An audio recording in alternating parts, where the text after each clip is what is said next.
Hello, guys. Welcome back to Chelsea Godfather channel. It's the Chelsea Godfather reporting back to duty.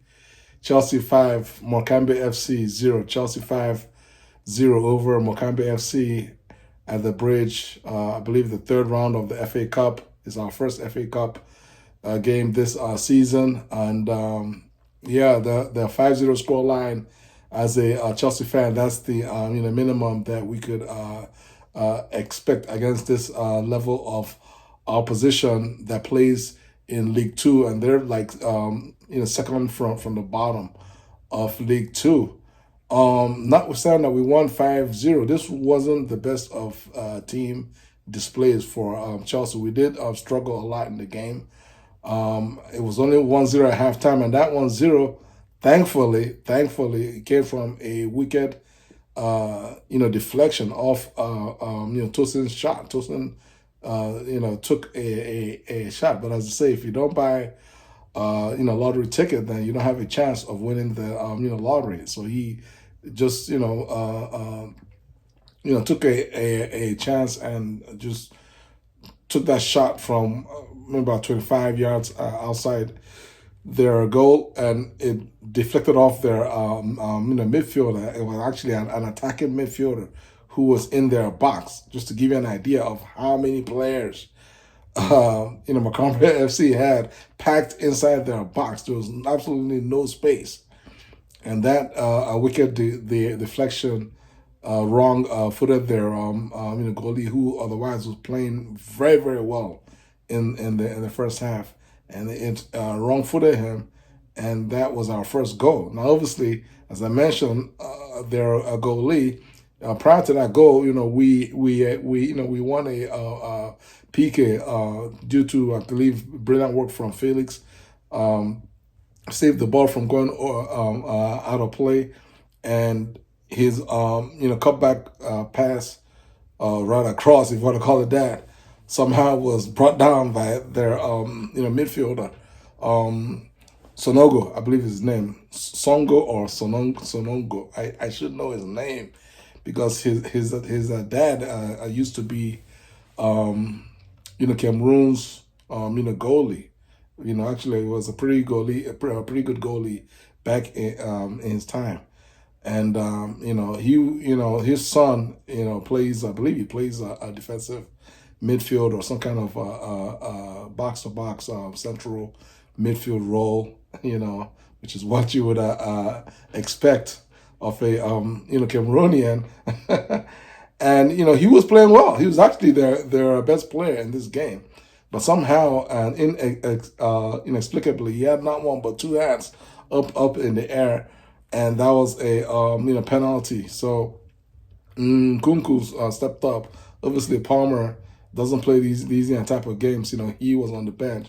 And our next best PK taker this season has been Kunku. He's always scored all his penalties, and not just scored them, but he's like his execution of the PKs have been pretty nice. But I believe this is a player, for me, is a player that's a little bit low on confidence, because notwithstanding that the Morecambe goalie was clearly off his line thanks to no VAR, because otherwise he'd have had to retake that PK.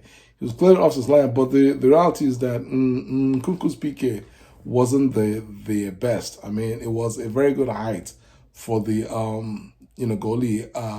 Arguably, had the goalie stayed on his line, he probably gets a finger on that PK, and probably still saves it. So we missed that chance, and then we just kept pushing and pushing. Weren't creating much of anything until late in the first half, where when Tosin had that hopeful shot that deflected into their net and gave us the opening goal just before halftime. Prior to that, obviously we had the young Tyreek George on the left wing. He played well, did a lot of good things. Played as well as you would expect from an 18-year-old kid. And we had Neto on the right wing. I felt like Neto could have done better. He just kept sending crosses into the box, and that wasn't the best option. More often than not, it wasn't the best option. Sending crosses into a congested box, and Neto was removed at halftime. Also had James and Lavia, who both came back from in juries, and he gave them the first half run out to basically try and get back into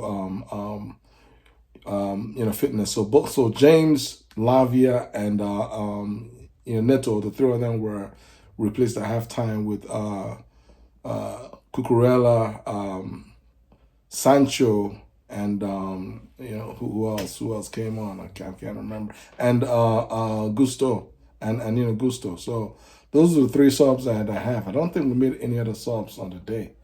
I might be wrong, but I don't remember making any other subs. And came out in the second half. Obviously, the aim was always to make 1-0, 2-0, and 3-0. As soon as possible. The second goal came from a beautiful cutback pass from Cucurella, found Viega in the box. Viega had then stepped into Lavia's midfield role when Lavia was removed. Viega took one time left footed strike. The goalie saved it, but he had saved it. It was a save that went straight back into the middle of the 18-yard area, and thankfully for us, Christopher Nkunku was right there. One time left-footed strike to the far corner, 2-0, and pretty much game, set, and match. And but then we waited maybe another I don't know, 10 odd minutes or so. Tosin had the best of the bunch. Beautiful strike from outside the box. I mean, beautiful.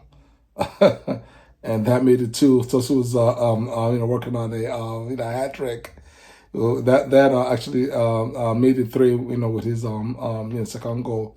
That's when Felix decided to wake up from his sleep and had a nice shot from outside the box that went in between two or three of the legs of their players. The goalie didn't have a chance, and saw it late. It went to the far corner, grounder. Then the fifth goal was also Felix. Beautiful curler.